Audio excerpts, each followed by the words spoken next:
Recognize the equation of horizontal and vertical line.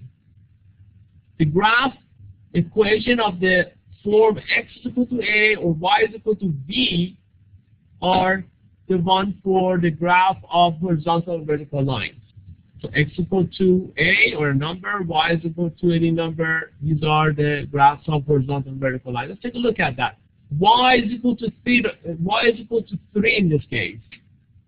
Now it's a good idea to rewrite this as y plus 0x is equal to 3.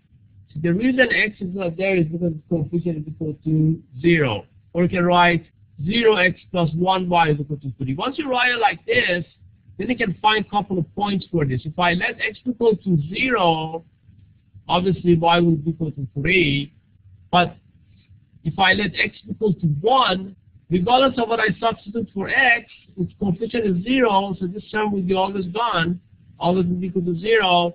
So you always get y is equal to 3. So in other words, if x equal to 1 or any other number, y would always be equal to 3. If you locate these points, you quickly see all these points will be right next to each other. So that would correspond to the horizontal line. So you want to remember that horizontal line would be y is equal to some number a or k, where there is no x in your equation. When there's no x in your equation, it means you're looking at the horizontal line. Graph of a vertical line, if I want to graph y plus 2 is equal to 0, this would be like y is equal to negative 2. So to graph this, it would be a good idea to write this as y plus 0x. The reason x is not there is because its coefficient is 0.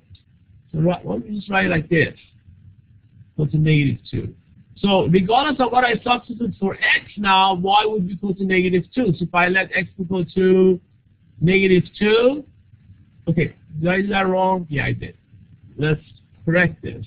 This is supposed to be x, sorry. Let's quickly correct our mistake. This one is x plus 2 is equal to, otherwise it would be horizontal line. So in this case, regardless of what I substitute for y, because its coefficient of y is not there, is 0. So we have x plus 0y is equal to negative 2. So regardless of what I substitute for y, 0 or 2 or any other number, x would be always equal to negative 2. And you quickly see these lines would be right on top of each other. So that would be correspond to a vertical line. So the vertical line would look like x is equal to a number like k or a. This would be a format of an equation for a vertical line. When y is not there, means we're looking at a vertical line.